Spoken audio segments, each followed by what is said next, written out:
Sir,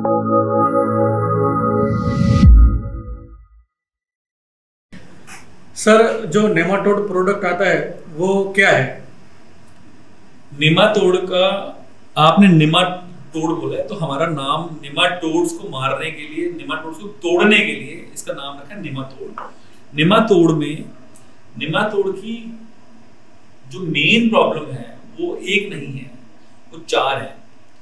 उन सबको रोकने के लिए, कंट्रोल करने के लिए और फर्दर ना फैलने के लिए चार अलग अलग तरह के फंगस और बैक्टीरिया का कॉम्बिनेशन है और नैनो पॉलीमर जो कि रूट्स के अंदर चला जाता है वो कॉम्बिनेशन है, जैसे कि ट्राइकोडर्मा हार्जिनिया, पैसिलोमाइसिस, सूडोमोनास और नैनोपॉलीमर। इसका एक ऐसा कॉम्बिनेशन है जो कॉम्बिनेशन निमाटोड के अडल्ट को, इन्फेक्टिव जुवेनाइल को मारता है, एक निमाटोड के अंडे को मारता है, एक निमाटोड्स के इन्फेक्शन के कारण होने वाले फंगस जैसे कि फ्यूजेरियम को रोकता है, और निमाटोड्स के कारण जब वो पौधे के अंदर चला जाता है उसमें गांठें बनती हैं, जो उस गांठों से पौधे को रोक निकालने के लिए, बाहर निकाल के नई रूट्स का विस्तार।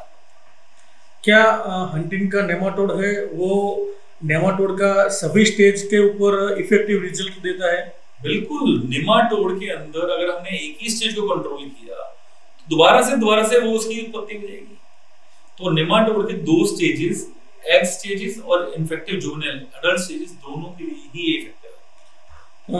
क्या सर हंटिंग का नेमाटोड है वो कौन कौन से टाइप के नेमाटोड के ऊपर काम करता है? नेमाटोड वैसे तो लगभग सभी नेमाटोड्स पे काम करता है, क्योंकि ऑलरेडी रिसर्च ये बताती है कि ये इस काम करते हैं, पर फिर भी मुख्यतः जो पाए गए हैं root knot nematode, cyst nematode और लीजन नेमाटोड पे बहुत ही इफेक्टिव काम करता है, ये हमने बहुत पाया है। इनफैक्ट नेमाटोड्स के कारण होने वाले इन्फेक्शन पे भी ये काम करता है, और नेमाटोड्स के कारण होने वाले जो गांठें बन जाती हैं उसको भी तोड़ के पिघला के नई रूट्स बना देता है। सर, नेमाटोड जो हंटिंग का नेमाटोड है वो कौन कौन से प्लांट के अंदर हम यूज कर सकते हैं, मतलब कैसे यूज करना है? देखिए, पहली बात तो नेमाटोड प्रोडक्ट आप हर फसल में इस्तेमाल कर सकते हो। इस्तेमाल करने की विधि बिल्कुल सिंपल है। माइक्रोफूड का एक पैकेट आता है, उसको पानी में घोलना है, नेमाटोड का बॉटल खाली करना है, 250 ml से 500 ml पर एकड़ पर वीक से 14 दिन में, 7 से 14 दिन में अप्लाई करना है, और इसके अलावा कुछ भी अलग से करने की जरूरत नहीं है। ये एकमात्र प्रोडक्ट डालना है और आपके नेमाटोड का सोल्यूशन। क्या सर हम नेमाटोड को एक ही बार एप्लीकेशन करना है कि बार बार एप्लीकेशन करना है? नेमाटोड को बार बार एप्लीकेशन करना बहुत जरूरी है। जैसे एक रेस चल रही होती है तो जो नुकसान करने वाले नेमाटोड्स हैं वो अपनी तादाद बढ़ाने के लिए मल्टीप्लाई करते रहते हैं, और नेमाटोड के अंदर जो बैक्टीरिया और फंगस हैं उनकी भी अपनी एक शेल्फ लाइफ होती है। जो पौधे के जब एप्लीकेशन कर देते हैं तो वो धीरे धीरे मल्टीप्लाई करते हैं, फिर धीरे धीरे सुस्त हो जाते हैं। जैसे ही वो सुस्त होते हैं वो नेमाटोड अटैक कर सकते हैं।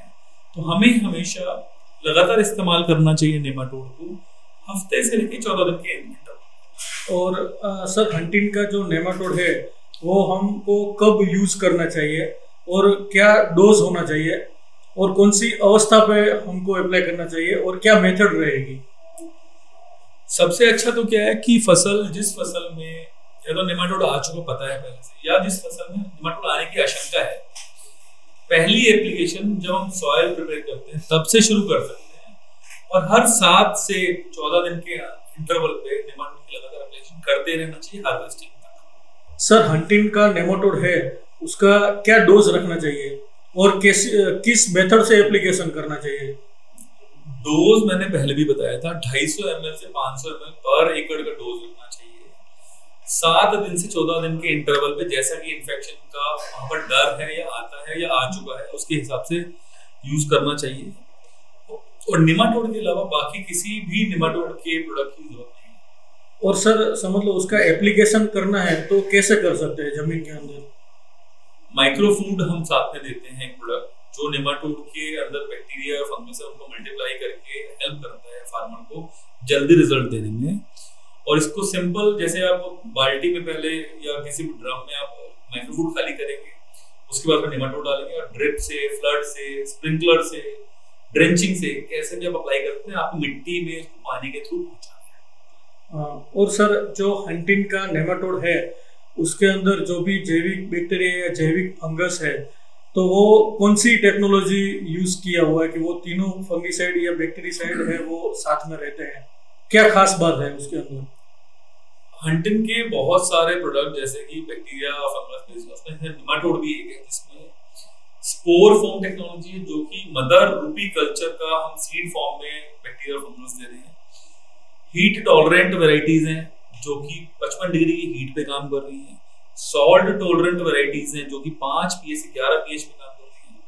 और CFU काउंट 10⁻14 पर ml उसमें काउंट है और 4 साल की शेल्फ लाइफ लेबल पे क्लेम है। ये पांचों फीचर अपने आप में बहुत इंडिविजुअल फीचर अपने आप में कोई भी कंपनी आज तक मैच नहीं कर पाई है। हंटिन ने ये सब एक ही प्रोडक्ट में दिया। और सर जो मार्केट के अंदर जो फॉर्मुलेशन में मिलता है, समझ लो ये अपना वर्टिसेलियम क्लेमाइडोस्पोरियम जैसा स्पीशीज हो गया, और अपना जो स्पोर फॉर्म टेक्नोलॉजी और मार्केट के अंदर जो पाउडर फॉर्म में मिलता है, उसमें क्या ज्यादा डिफरेंस है? मैंने पहले भी बताया, हमारी कंपनी ने CFU 14 पर ml ऑलरेडी टेस्ट, ट्राइड और शोकेस किया हुआ है हमारे फैक्ट्री में, हमारी लैब में। हम हमारे सभी किसान बंधुओं को, रिसर्च साइंटिस्ट को और डीलर बंधुओं को बुलाते रहते हैं और वेरीफाई कराते हैं कि हम 10⁻14 का CFU काउंट बना रहे हैं। Mother culture spore form technology में हम लिक्विड फॉर्म में उसको स्टेबल फॉर्म में रख पाते हैं। पाउडर फॉर्मुलेशन में कोई कमी नहीं है, पर पाउडर फॉर्मुलेशन से कहीं गुना 1 लाख से 10 लाख गुना अगली टेक्नोलॉजी हंटिन ऑलरेडी 15 साल पहले बना चुकी है। हंटिन उस टेक्नोलॉजी के पीछे नहीं पड़ा जो टेक्नोलॉजी ऑलरेडी उससे आगे हम बना चुके हैं। और सर जो मार्केट के अंदर अभी दूसरा ट्रेंड चल रहा है कि जो एंटोमोपैथोजेनिक नेमाटोड और हंटिन नेमाटोड, उसमें क्या डिफरेंस है? एंटोमोपैथोजेनिक नेमाटोड होते हैं हमारे फेवरेबल नेमाटोड्स, जैसे कि अच्छे वाले बैक्टीरिया, बुरे वाले बैक्टीरिया, अच्छे वाले फंगस, बुरे वाले फंगस। तो ऐसे नेमाटोड की भी 2 स्पीसीज होती हैं। हम जिसको मारना चाहते हैं वो होते हैं प्लांट पैरासिटिक नेमाटोड्स, जैसे कि रूट नोड नेमाटोड। ऐसे ही अच्छे वाले बैक्टीरिया नेमाटोड्स होते हैं जिनको बोलते हैं एंटोमोपैथोजेनिक नेमाटोड्स, जैसे कि स्टीरानीमा। उनके अंदर बहुत सारे कीड़े मारने की क्षमता होती है। ये भी चलन में अब शुरू हुआ है, पर उसके अंदर अपनी बहुत सारी तकलीफें हैं। हंटिन ने भी उस पर काफी रिसर्च की हुई है। और सर जो हंटिन नेमाटोड है उसको फर्टिलाइजर के साथ या स्टैंडिंग क्रॉप के अंदर या पेस्टिसाइड के साथ दे सकते हैं कि क्या है? नेमाटोड को आप किसी भी फर्टिलाइजर के साथ आगे पीछे जब चाहे दे सकते हैं। लगभग लेटेस्ट जितने भी पेस्टिसाइड्स आते हैं उसके साथ आप इसको दे सकते हैं, जैसे WDG, SC फॉर्मुलेशंस आते हैं और ये बहुत अच्छे से काम करते हैं। क्या सर हम उसको स्टैंडिंग क्रॉप के अंदर भी एप्लीकेशन कर सकते हैं नेमाटोड का? ऑफ कोर्स यस, किसी भी स्टेज पे कभी भी कर सकते हो आप एप्लीकेशन स्टैंडिंग क्रॉप। हंटिन नेमाटोड क्या जमीन के अंदर रहते हैं, जो अर्थवर्म है उसके ऊपर कोई इफेक्ट करता है कि नहीं? बिल्कुल भी नुकसानदेह नहीं है किसी भी मित्र कीट पे या अर्थवर्म पे। किसी भी तरह का कोई भी दुष्प्रभाव हंटिन नेमाटोड्स का नहीं। अब भी दिवाली, क्योंकि हंटिन है तो हर दिन दिवाली है।